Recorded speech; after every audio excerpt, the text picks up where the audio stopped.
दुई थप आँसु पिक्चर चाहिँ कोले हेर्नु भएको छौ? त्यसको कहानी चाहिँ यहाँ छ हाम्रोमा।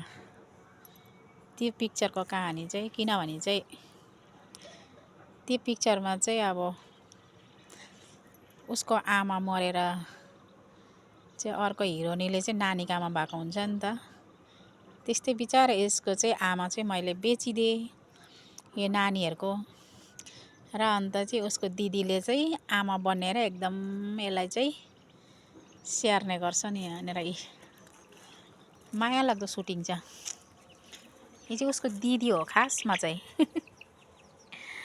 सेम त्यो पिक्चरको सुटिङ यति माया गर्छ उसले नि अपमाएको छ अहिले। उसले चाहिँ छोराछोरी बनाएको छ। ऊ दिदीले चाहिँ दिदी भनेर कक कक कक कक गर्दै बोलाउँछ पनि यसले।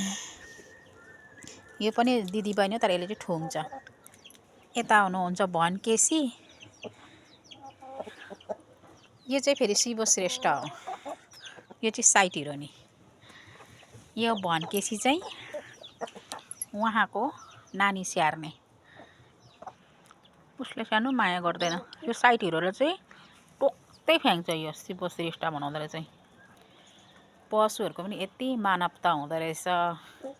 म चाहिँ अब नानी कसले स्याहार्छ होला भनेर सोचिरहेको थिएँ कि बेसी भएर चाहिँ मैले साइड लगाइदिएको। तर धन्न यो दिदीले माया गरिदियो।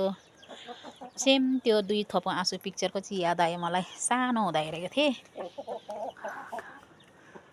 15 वर्ष 14 वर्ष हुँदा झलक्कै यो कुखुराले देखायो मलाई त। कम्ती माया गर्दैन।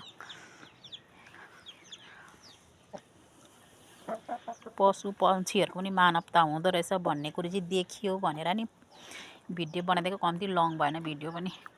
राति पनि यति माया गरेर छोपेर सुताउँछ नि यसले।